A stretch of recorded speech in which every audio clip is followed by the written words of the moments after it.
Olá, bom dia para você, seja muito bem-vindo a essa edição. Nós estamos ao vivo e chegamos pontualmente naquele nosso horário de sempre, 8 horas e 31 minutos. E vamos juntos começar essa sexta-feira pós-feriado do Dia da Independência, mas que para muita gente é só mais um dia de descanso, bem informados. Então vamos juntos conferir as notícias do Brasil e do mundo deste 8 de setembro. Vamos então de destaques. Ex-ajudante de ordens da presidência, Mauro Cid, confirma ao Supremo intenção de fechar delação premiada com a Polícia Federal. Governo federal reconhece estado de calamidade em 79 cidades no Rio Grande do Sul. Nos destaques internacionais, a América Latina tem recorde de imigrantes menores de idade. E ainda, Nova York proíbe aluguéis para estadias de menos de um mês. E a medida afeta diretamente plataformas de negócio como Airbnb. A gente conta tudo isso e muito mais a partir de agora. Seja muito bem-vindo. A defesa do tenente-coronel Mauro Cid pediu liberdade provisória ao Supremo Tribunal Federal. Cabe ao ministro Alexandre de Moraes decidir se homologa ou não a delação premiada. Vamos conferir mais detalhes. O pedido de soltura de Mauro Cid acontece ao mesmo tempo em que o tenente-coronel do Exército entregou à Corte Suprema um termo de intenção de fazer um acordo de delação premiada. A proposta deve receber o parecer do Ministério Público Federal e precisa ser aceita pelo ministro do STF, Alexandre de Moraes. A Polícia Federal já informou que concorda com a proposta de Cid. Cid esteve no Supremo acompanhado por seu advogado e se reuniu com um juiz auxiliar do gabinete de Moraes. Os termos da delação ainda não foram definidos. Para ter sua colaboração aprovada pela Justiça, o coronel tem que não só prestar depoimentos, mas também apresentar provas. O acordo de delação premiada pressupõe a colaboração entre investigado e autoridades com informações relevantes sobre a natureza dos crimes em questão. A colaboração acontece quando um dos envolvidos concorda em ajudar na investigação em troca de benefícios no processo. O suspeito precisa admitir o crime e delatar os cúmplices. O tenente-coronel está preso desde maio. Ele é suspeito de falsificar cartões de vacina contra a Covid-19, de vender irregularmente presentes recebidos pelo então presidente Jair Bolsonaro de outros chefes de Estado e de ter atuado na organização de uma ação contra os resultados da eleição presidencial. Democracia, soberania e união. Esse foi o tema do desfile cívico-militar de comemorações pelo Dia da Independência nesta quinta-feira em Brasília. O presidente Luiz Inácio Lula da Silva liderou as comemorações e, na sequência, partiu para a Índia, onde vai participar da cúpula do G20. Em um dia ensolarado na capital federal, Lula presidiu o desfile cívico-militar pelos 201 anos de independência, ao longo da emblemática esplanada dos ministérios. Na véspera, em um pronunciamento gravado, o presidente fez um apelo aos cidadãos para celebrarem um dia nem de ódio, nem de medo, e sim de união, e lembrarem que o Brasil é um só. Organizado pela Secretaria de Comunicação Social da Presidência da República, o evento aconteceu sob o tema Democracia, Soberania e União e reuniu cerca de 50 mil pessoas. De acordo com a Agência Brasil, passaram pela tribuna onde estavam as autoridades cerca de 2 mil militares das Forças Armadas, do Corpo de Bombeiros, da Pirâmide Humana do Batalhão de Polícia do Exército de Brasília, além de 550 estudantes de escolas públicas e de projetos sociais do Distrito Federal, diversos veículos motorizados, como os blindados da Marinha do Brasil e do Exército, motocicletas e bandas militares. Após a cerimônia de 2 horas, Lula partiu para a Índia, onde vai participar da cúpula do G20. E mudando de assunto, subiu para 41 o número de mortos após a passagem de um ciclone extratropical no Rio Grande do Sul. Os novos óbitos foram registrados nesta quinta-feira em Mussum, Roca Salles, Imigrante e Cruzeiro do Sul. Somente em Mussum, até essa quinta-feira, já tinham sido contabilizadas 15 mortes. A Defesa Civil também atualizou que o número de desaparecidos chegava a 25. O número de feridos resgatados era de 43. Cerca de 83 cidades foram afetadas pelas fortes chuvas e ventos, com cerca de 3 mil desabrigados e mais de 7.600 desalojados. O governo reconheceu o estado de calamidade pública nos municípios atingidos, após fazer um sobrevoo na região. O decreto foi publicado em edição extra do Diário Oficial do Estado e contempla 80 municípios. É a maior tragédia decorrente de um evento climático na história do Rio Grande do Sul. Os danos estruturais por conta das chuvas causam o atual bloqueio parcial ou total de 16 rodovias que cortam o território gaúcho. 2 pontes foram destruídas, uma entre Farroupilha e Nova Roma do Sul e a outra em Bento Gonçalves, no limite com São Valentim do Sul. A população do Rio Grande do Sul deve ficar preparada para mais dias com chuvas. Há risco de temporais com raios, vento forte e até granizo ainda nesta sexta-feira.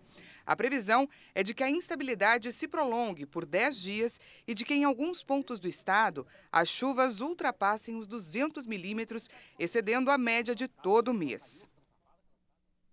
A Igreja Internacional da Graça de Deus, neste momento de solidariedade após a passagem do ciclone pelo estado, causando essa tragédia, realiza uma campanha de arrecadação aos desabrigados.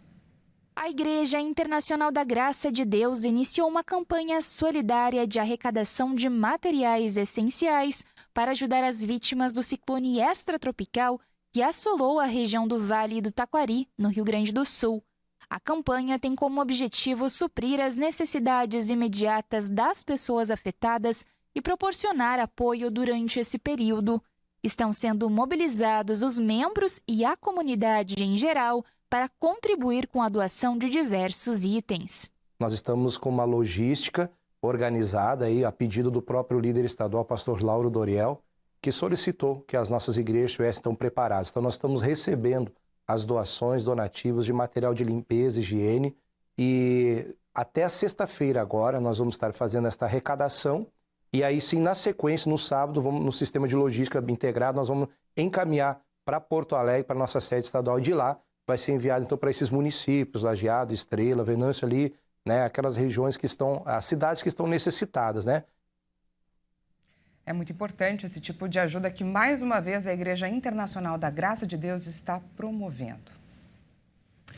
E o Brasil vai precisar arrecadar R$1 trilhão para alcançar seus objetivos de transição climática até 2030. A estimativa é de uma consultoria, ela foi feita com base em um relatório do Fórum Econômico Mundial. O Brasil se comprometeu a reduzir suas emissões de gases de efeito estufa com base nos níveis de 2005, em 37% até 2025 e em 50% até 2030, com o objetivo final de alcançar a neutralidade de carbono até 2050. Segundo o Fórum, para alcançar as metas, o país precisa se orientar por 5 eixos. O primeiro é acabar imediatamente com o desmatamento ilegal. Segundo, criar estratégias nacionais e setoriais de descarbonização. Terceiro, estabelecer instrumentos financeiros para a transição. Quarto, ter o apoio político para as pautas sustentáveis. E quinto, qualificar a mão de obra. A Oliver Wyman aponta que quase 2/3 da quantia necessária precisa ser destinado à agropecuária e ao setor energético. Este último voltado à criação de parques eólicos e solares, tecnologias de armazenamento de energia, incentivos para a geração e distribuição de energia e medidas de eficiência energética. O restante se divide principalmente em investimentos em bioenergia, hidrogênio verde e indústria automobilística. As estimativas consideram a consolidação das projeções de investimentos relacionadas à mitigação climática das principais empresas do país, as expectativas dos setores econômicos e os atuais planos governamentais. Um estudo divulgado recentemente revelou que o número de casos de câncer entre jovens cresceu 79% em 30 anos. Mais de 1 milhão de pessoas com menos de 50 anos morreram de câncer em 2019, quase 28% a mais que em 1990. Após o câncer de mama, os tipos que mais causaram mortes foram os de traqueia, pulmão, estômago e intestino. Além da predisposição genética, o estudo da Universidade de Edimburgo, no Reino Unido, e da Universidade Zhejiang, na China, chamou a atenção para os indicadores de risco da vida desta nova geração. Obesidade, consumo excessivo de álcool, tabagismo e dietas ricas em carne vermelha e sal, com baixa ingestão de frutas e leite, são sinais de atenção. Enquanto em 1990 foram 1,8 milhão de casos registrados em pessoas com menos de 50 anos, em 2019 foram identificados 3,26 milhões de novos casos de câncer em pessoas com menos de 50 anos. Nos países de baixa e média renda, o câncer de início precoce teve um maior impacto nas mulheres. Os pesquisadores alertam que o número global de casos de câncer de início precoce e as mortes associadas irão aumentar em mais de 31% até 2030. Pessoas na faixa dos 40 anos serão as mais afetadas. E veja a seguir, a América Latina tem número recorde de imigrantes menores de idade. E ainda, Nova York proíbe aluguéis para estadias de menos de um mês. Os detalhes você confere depois do intervalo.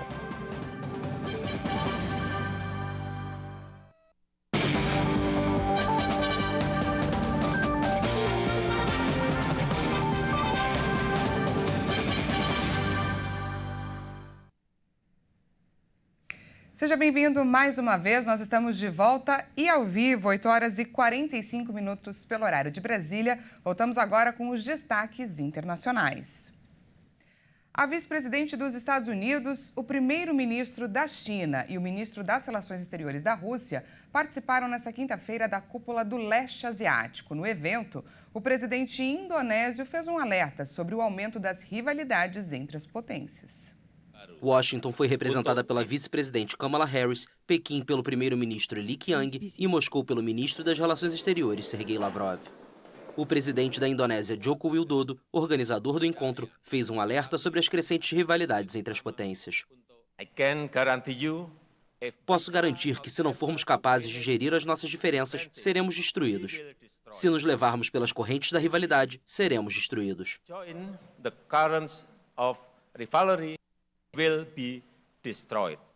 A cúpula reuniu Pequim e Washington na mesma mesa, um dia depois de o premier chinês alertar que as grandes potências devem administrar suas diferenças para evitar uma nova Guerra Fria. Foi também o primeiro encontro entre líderes americanos e russos em quase 2 meses, após uma tensa reunião da Associação de Nações do Sudeste Asiático em julho, na qual o principal diplomata de Moscou, Sergei Lavrov, foi repreendido por colegas ocidentais pela invasão da Ucrânia. A declaração conjunta da cúpula omitiu qualquer menção ao Mar da China Meridional, amplamente reivindicado por Pequim, ou à guerra na Ucrânia. Uma fonte diplomática afirmou que um parágrafo referente a esta área marítima disputada foi excluído por oposição da China e que também não há parágrafo sobre a Ucrânia porque a Rússia se opôs.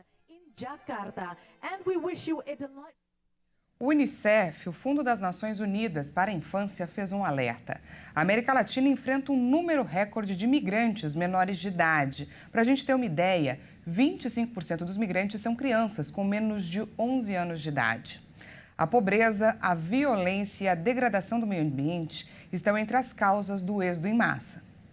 A América Latina e o Caribe estão enfrentando uma das maiores e mais complexas crises de migração infantil do mundo, com quantidades recordes de crianças cruzando seus principais pontos de trânsito. O alerta foi feito pelo Unicef, o Fundo das Nações Unidas para a Infância. Cerca de 25% dos migrantes na região são menores de idade, em comparação com 15% globalmente. Segundo um relatório, a pobreza, a violência e a degradação do meio ambiente estão entre as causas do êxodo em massa. A situação enfrentada pelas crianças em movimento na América Latina e no Caribe não tem paralelo. A complexidade e escala exigem atenção imediata e decisiva. Segundo o diretor regional do Unicef, Gary Conille, só no primeiro semestre deste ano, mais de 40 mil crianças cruzaram a perigosa e inóspita selva do Darién, entre a Colômbia e o Panamá, um número recorde em relação ao ano de 2022 inteiro. Os menores de 11 anos representavam 91% das crianças e adolescentes que frequentemente viajam desacompanhados pelos 3 principais pontos de trânsito de migração na região. A pobreza, as consequências socioeconômicas da pandemia, a violência de quadrilhas armadas, os impactos de desastres naturais, exacerbados pelas mudanças climáticas e o desejo de se reunir com suas famílias, explicam esse êxodo. Desde o início da semana, a Grécia tem sido atingida por fortes chuvas. O Exército mobilizou 480 bombeiros para resgatar moradores que ficaram presos nas enchentes. Ao menos 4 pessoas morreram. Helicópteros, bombeiros equipados com barcos e militares estão tentando resgatar dezenas de moradores de várias cidades inundadas no centro da Grécia após fortes chuvas. Tempestades foram registradas na segunda e na terça-feira na região de Magnésia, a 300 quilômetros de Atenas. As chuvas se deslocaram na quarta-feira para cidades ao redor de Karditsa e Trikala, na região central da Tessália. Em muitos lugares, as cheias dos rios transformaram as ruas em córregos.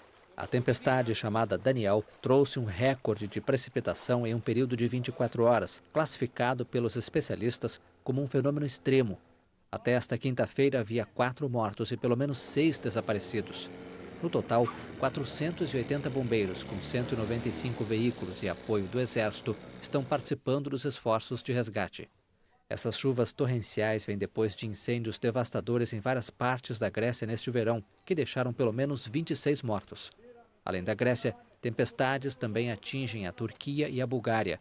Ao menos 14 pessoas morreram devido às chuvas torrenciais que atingiram nos últimos dias esses países. Em Nova York, uma nova lei proibiu o aluguel de apartamentos por temporadas, para estadias de menos de um mês. Essa medida impacta diretamente plataformas de negócios como o Airbnb. Vamos ver. Uma nova lei local proibiu a partir desta semana o aluguel de apartamentos para estadias de menos de um mês, o que diminuiu drasticamente a oferta em plataformas como o Airbnb em Nova York. A legislação permite o aluguel de quartos apenas se o anfitrião morar no apartamento e estiver presente durante a estadia dos visitantes, que não podem ser mais de 2 ao mesmo tempo e não podem trancar a porta dos quartos.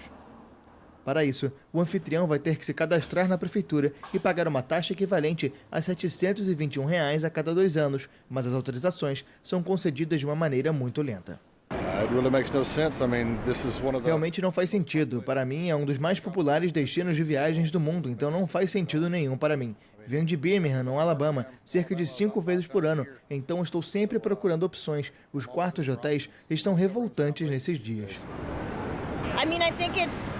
Acho que é provavelmente necessário. A moradia está completamente inacessível em Nova York. Não acho que a solução seja introduzir mais estoque imobiliário, mas certamente tirar muitas e muitas unidades do mercado é um problema. Em uma cidade com aluguéis de cerca de $5 mil mensais, o equivalente a R$ 25 mil, um dos objetivos da nova regra é que os apartamentos turísticos sejam colocados no mercado e aliviem a escassez crônica de habitação na cidade. Nova York recebeu em 2019 66 milhões de visitantes. De acordo com dados oficiais, a nova lei pode contribuir para aumentar o preço dos hotéis e afastar pessoas com menos recursos. Ainda que com uma regra mais restritiva, a cidade segue outros exemplos, como São Francisco, que limita este tipo de aluguel a 90 dias por ano. A regulamentação do setor mudou a cara do centro histórico de muitas cidades turísticas nos últimos anos. E o Brasil entra em campo nesta sexta-feira contra a Bolívia nas eliminatórias para a Copa do Mundo de 2026. O craque Neymar afirmou em coletiva que o técnico da seleção, Fernando Diniz, gosta de reinventar o futebol. No evento, ele também falou sobre a possibilidade de superar o Rei Pelé como o maior artilheiro da história. Vamos conferir. O jogador Neymar falou nesta quinta-feira sobre o técnico Fernando Diniz. O chamado dinizismo, futebol característico do treinador que tem seduzido a América do Sul, inicia sua jornada na seleção brasileira nesta sexta, quando o Brasil recebe a fraca Bolívia em sua estreia nas eliminatórias para a Copa do Mundo de 2026. Diniz é um cara que faz um trabalho completamente diferente de tudo que eu já presenciei. É um outro tipo de futebol. Ele tem uma mentalidade muito diferente dos treinadores que eu já tive. Porque a maioria dos treinadores que eu já tive faziam quase as mesmas coisas. Diniz não. Diniz, ele gosta de reinventar o futebol, ele gosta de te dar opções. Então é um cara muito interessante. O astro falou também sobre a possibilidade de superar Pelé como o maior artilheiro da história da seleção. Os dois estão atualmente empatados com 77 gols. Não sei, é difícil responder essa pergunta, né? O que essa marca significa? Eu acho que ela significa muita coisa. Pelé, para todos aqui, para nós, né? Eu acho que é a unanimidade que é o rei do futebol. Imagina você superar alguém nisso. Coisa que você nunca vai imaginar na sua vida, sabe? Então, eu posso dizer isso que eu vou superar. Neymar disse também que não está em plenas condições físicas, mas garantiu que isso não significa que estará ausente do confronto contra a Bolívia. E ontem, dia 7 de setembro, centenas de pessoas se reuniram na sede da Igreja Internacional da Graça de Deus, na região central da capital paulista. O objetivo dessa reunião era, em especial, orar pelo país. Vamos conferir juntos na reportagem do Leonardo Félix. Vamos abençoar todo o quarteirão. A fé em Jesus abraçou a capital paulista no feriado de 7 de setembro. No dia da independência, o povo cristão veio clamar pela nação. Homens e mulheres, jovens, crianças, famílias inteiras estiveram na sede da Igreja Internacional da Graça de Deus, localizada no centro de São Paulo, para louvar e orar pelo Brasil.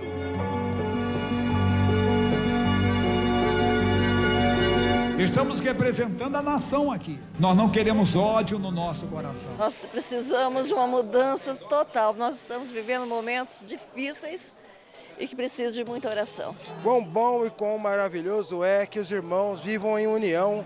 A Bíblia declara isso. Então, orar para que o Brasil fique unido. Para as pessoas mais necessitadas, para a área da saúde, para todas as áreas, né? E que possa ter um coração assim, mais voltado para o povo mesmo, né? A gente veio fazer uma oração pelo Brasil mais justo, mais honesto, cheio de atitudes humildes para com o outro, para com o próximo. Um Brasil cheio de empatia. Um Brasil melhor, né? Vamos fazer a nossa oração para o Brasil ser um Brasil maravilhoso. É um Brasil que tem mais força e mais saúde, né? A igreja ficou lotada e o clamor tomou conta das ruas. O pastor Jaime de Amorim Campos levou a palavra de Deus aos que estavam presentes na região central da capital paulista. Foram 3 horas de evento que tiveram como principal propósito a situação do país e das famílias brasileiras. Interceder pela nação, entendeu? Pelos familiares, né?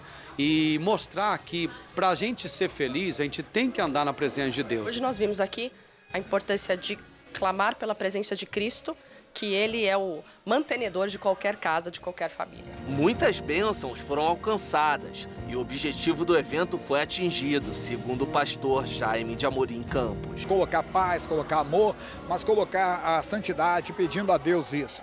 Que o Brasil venha se dobrar diante do Senhor, que esse é o objetivo, levar as pessoas a conhecer esse amor que excede todo entendimento. É o amor de Cristo que faz o homem, veja só, se tornar um filho de Deus através da obra redentora do que ele fez no Calvário por nós. Então esse foi o objetivo, abençoar o Brasil com amor e poder. Deus abençoe o Brasil! Bem forte, igreja! Bem forte, igreja! Bem forte para Ele, o Todo-Poderoso! A Ele toda a honra e toda a glória! A Ele, Brasil!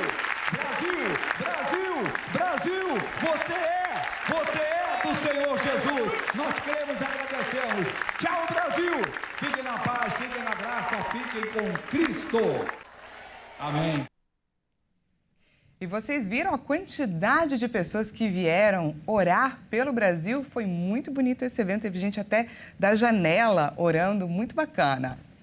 Essa edição fica por aqui, muito obrigada pela sua companhia. Às 10 horas eu volto com mais informações para você. Até já!